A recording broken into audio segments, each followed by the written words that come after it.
وَلَقَدْ يَسَّرْنَا الْقُرْآنَ لِلذِّكْرِ فَهَلْ مِن مُّدَّكِرٍ۔ آج انشاءاللہ تعالی ہم سورۃ المائدہ کی آیت نمبر 63-64 پڑھتے ہیں اور اس کو سمجھنے کی کوشش کرتے ہیں۔ اعوذ باللہ من الشیطان الرجیم، بسم اللہ الرحمن الرحیم۔ لولا ينهاهم الربانيون والأحبار عن قولهم الإثم وأكلهم السحت لبئس ما كانوا يصنعون۔ لولا کیوں نہیں، ینہاہم روکتے انہیں، والربانیون رب والے، اللہ والے، والاحبار اور علماء، عن قولہم ان کی بات کہنے سے، الاسم گناہ کی، واکلہم السحت اور ان کے حرام کھانے سے۔ اس میں علماء مشائخ کے لیے تنبیہ ہے کہ ان کا اپنے مفادات یا دین سے بے اعتنائی کی وجہ سے برائی کو روکنے کی کوشش نہ کرنا، خود برائی کا ارتکاب کرنے سے کم قابل مذمت نہیں، یعنی ان کی یہ خاموشی اور حق پوشی بہت ہی بری بات ہے۔ حضرت شاہ ولی اللہ رحمۃ اللہ علیہ فرماتے ہیں کہ قرآن مجید میں جہاں یہود و نصارہ کے احبار و رہبان کے حالات مذکور ہیں، وہاں آج کل کے علماء سو اور پیران سیاکار بھی اس کے تحت داخل ہیں، اور جہاں منافقین کا ذکر ہے، اس میں آج کل کے سرمایہ دار اور برسر اقتدار طبقہ بھی داخل ہے۔ لبیسا البتہ برا ہے وہ، ما جو کچھ، کانو تھے، یصنعون وہ کرتے۔ اس آیت میں علماء و مشائخ، دین اور عباد و زہاد پر نکیر ہے کہ عوام کی اکثریت تمہارے سامنے فسق و فجور اور حرام خوری کا ارتکاب کرتی ہے، لیکن تم انہیں منع نہیں کرتے۔ ایسے حالات میں تمہاری یہ خاموشی بہت بڑا جرم ہے۔ اس سے واضح ہوتا ہے کہ امر بالمعروف اور نہی عن المنکر کی کتنی اہمیت اور اس کے ترک پر کتنی سخت وعید ہے، جیسے کہ احادیث میں بھی یہ مضمون وضاحت اور کثرت سے بیان کیا گیا ہے۔ جب کوئی قوم برائیوں میں حد سے گزر جاتی ہے تو پھر اس قوم کے علماء اور فقہاء بھی قوم کی بے راہ روی میں شامل ہو جاتے ہیں، اور اس طرح وہ خود قوم سے زیادہ عذاب کے مستحق ہو جاتے ہیں، کیونکہ ان کا تو فرض یا منصب ہی یہ ہوتا ہے کہ لوگوں کو نیکی کی راہ دکھائیں۔ تو ان اہل کتاب کا درجہ اس قدر گر گیا ہے کہ فقہاء میں بھی وہی صفات یعنی برائیاں پیدا ہو چکی ہیں جو اوپر بیان کی جا چکی ہیں، بلکہ یہ بھی کہہ سکتے ہیں کہ علماء کا ہی زیادہ قصور ہے۔ اللہ رب العزت ہمارے علماء فقہاء کو دین کو مضبوطی اور قوم کی صحیح رہنمائی کرنے کی پوری صلاحیت عطا کرے تاکہ ہم اللہ تعالیٰ کے غضب سے بچ سکیں۔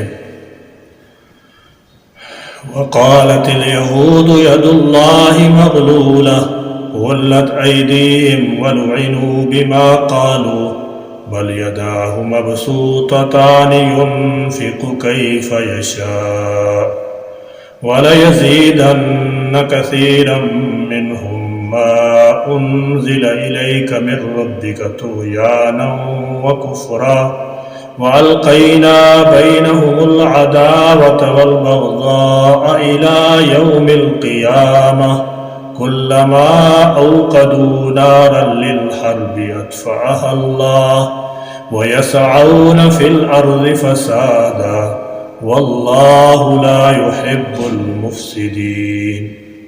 وقالت اور کہا الیہود یہود نے، ید اللہ اللہ کے ہاتھ، مغلولتن بندھے ہوئے ہیں، غلت بندھ جائیں، ایدیہم ان کے ہاتھ، ولعنوا اور ان پر لعنت کی گئی، بما قالوا ان کی اس بات کی وجہ سے، بلکہ یداہو اس کے تو دونوں ہاتھ مبسوطتان کھلے ہوئے ہیں، ینفقو وہ خرچ کرتا ہے، کیف جیسے، یشاء وہ چاہتا ہے۔ بعض روایتوں میں نباش بن قیس کا ذکر آیا ہے اور بعض میں فنخاس کا۔ یہ دونوں یہودی تھے۔ ان لوگوں نے اپنے مالی نقصان یا مسلمانوں کی غربت کو دیکھتے ہوئے کہا کہ تمہارا رب بخیل ہے۔ دوسرے یہودیوں کو اس گستاخانہ بات پر نکیر کرنی چاہیے تھی، کیونکہ کسی نہ کسی درجے میں خدا پر وہ بھی ایمان رکھتے تھے، مگر ان میں دینی بے حسی اور بے غیرتی اس قدر پیدا ہو گئی تھی کہ وہ اس پر مذمت و ناپسندیدگی کا کلمہ بھی کہنے کے روادار نہیں ہوئے۔ اس لیے قرآن نے تمام ہی یہودیوں کی طرف اس گستاخانہ کلام کی نسبت کی ہے، کیونکہ ایسے مواقع پر خاموشی بھی رضامندی ہوتی ہے۔ ان کے ان گستاخانہ کلمات کے جواب میں ارشاد ہوا کہ ہاتھ تو خود ان کے بندے ہوئے ہیں، یعنی وہ خود بخیل ہیں، کنجوس ہیں، یا یہ مطلب ہے کہ قیامت کے دن ان کے ہاتھ بطور سزا کے باندھ دیے جائیں گے۔ وَلَيَزِيدَنَّ اور یقیناً زیادہ کرے گا، کثیراً بہتوں کو، اکثر کو، منہم ان میں سے، ما انزل جو کچھ نازل کیا گیا، یعنی قرآن پاک، الیک آپ کی جانب، من ربک آپ کے رب کی طرف سے، طغیاناً سرکشی میں، وکفرا اور کفر میں۔ قرآن مجید تو اصل میں ہدایت کی کتاب ہے اور روحانی بیماری کی دوا ہے، اور جب مریض میں ضد پیدا ہو جائے کہ وہ دوا سے فائدہ اٹھائے گا ہی نہیں، تو ظاہر ہے کہ صحت شفا کی بجائے بیماری میں اضافہ ہوتا چلا جائے گا۔ یعنی جس طرح کسی لا علاج مریض کو سارے غذائیں بھی راس نہیں آتی، بلکہ بعض دفعہ اس کی بیماری میں اضافہ ہو جاتا ہے، اسی طرح ان کی اخلاقی حالت اس قدر پست ہو چکی ہے اور قلبی امراض اس قدر پیچیدہ ہو چکے ہیں کہ انہیں قرآن کی نصیحت آموز باتیں راس نہیں آتی، بلکہ ان کی سرکشی اور کفر میں مزید اضافہ کا باعث بن جاتی ہیں۔ وَأَلْقَيْنَا اور ہم نے ڈال دی، بَيْنَهُمْ ان کے درمیان، العداوۃ دشمنی، والبغضاء اور بغض یعنی کینہ، الی یوم القیامت قیامت کے دن تک، یعنی یہودیوں کے مختلف فرقوں کے درمیان یا یہودیوں اور عیسائیوں کے درمیان۔ آج اگرچہ یہودی اور عیسائی متحد نظر آتے ہیں، لیکن یہ اتحاد صرف مسلمانوں کے مقابلے میں ہے، ورنہ ماضی قریب تک یورپ کے ملکوں میں یہودیوں کے ساتھ عیسائیوں نے جو صفاقانہ سلوک کیا ہے وہ تاریخ کا انسانیت سوز واقعہ ہے۔ کلما جب کبھی، اوقدو وہ بھڑکاتے ہیں، نارن آگ، للحربی جنگ کے لیے، اطفأہا اللہ اسے بجھا دیتا ہے اللہ، وَيَسْعَوْنَ اور وہ دوڑتے پھرتے ہیں، یعنی یہ جب بھی آپ کے خلاف کوئی سازش یا لڑائی کے اسباب مہیا کرتے ہیں تو اللہ تعالیٰ جل شانہ ان کو باطل کر دیتا ہے اور ان کی سازش کو انہی پر الٹا دیتا ہے اور ان کو چاکن راچا درپیش کسی صورتحال دوچار کر دیتا ہے۔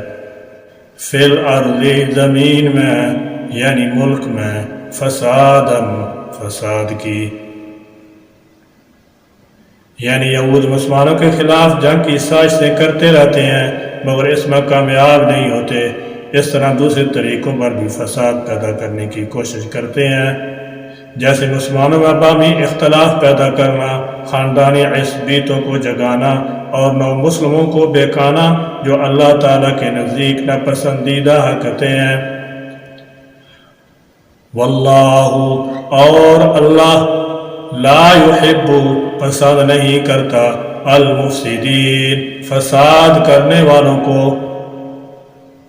یہودیوں کی اس گستاخی اور بے ادبی کے جواب میں اللہ تعالیٰ نے فرمایا، غلت ایدیہم، انہی کے ہاتھ جکڑ دیے گئے ہیں، باندھ دیے گئے ہیں، کیونکہ تمام بری خصلتوں، بخل، کمینگی، کذب بیانی وغیرہ میں وہی مبتلا ہیں۔ وَلُعِنُوا بِمَا قَالُوا، اور اس طرح کہنے کی وجہ سے ان پر لعنت کی گئی ہے، انہوں نے تو اللہ تعالی جل شانہ کی شان میں گستاخی کی ہے۔ کبھی اس کو فقیر کہا ہے اور کبھی کنجوس کہا ہے، لہذا اللہ تعالی جل شانہ نے انہیں اپنی رحمت سے دور کر دیا ہے۔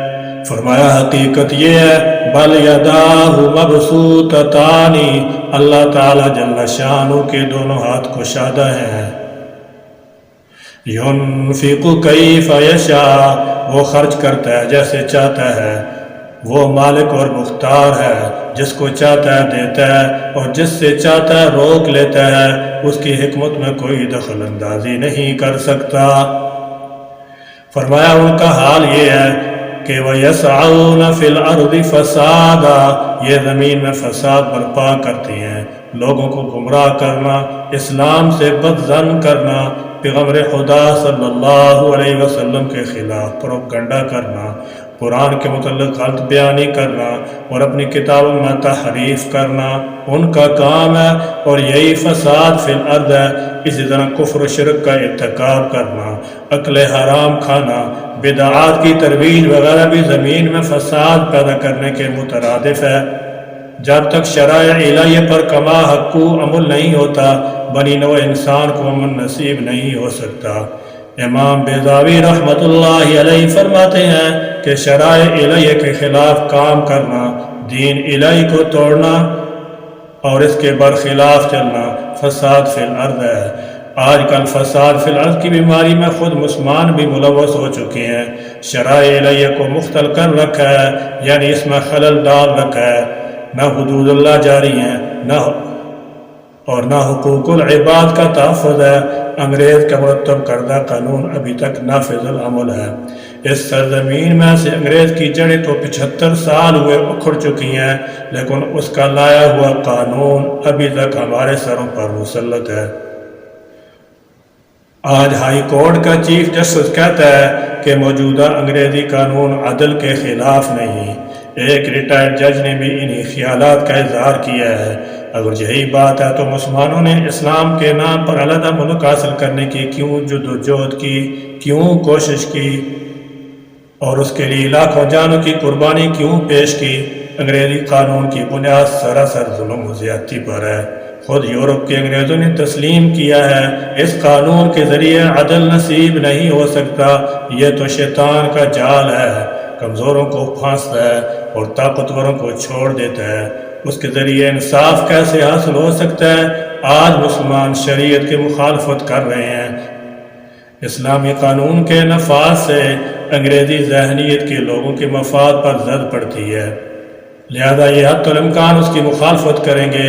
یہودیوں کا مسئلہ بھی یہی تھا، اگر وہ پیغمبر خدا صلی اللہ تعالی علیہ وسلم کی اطاعت قبول کر لیتے تو ان کے ذاتی مفاد کو نقصان پہنچتا تھا، انہیں حلال و حرام کی تمیز کرنا پڑتی تھی، حقوق اللہ اور حقوق العباد کا خیال کرنا پڑتا تھا، ان کی جائیدادیں، جاگیریں اور وظیفے ختم ہو جاتے تھے، لہذا انہوں نے ہمیشہ اسلام کے راستے میں رکاوٹیں کھڑی کرنے کی کوشش کی اور فساد فی الارض کے مرتکب ہوئے جنہیں اللہ تعالیٰ پسند نہیں کرتا۔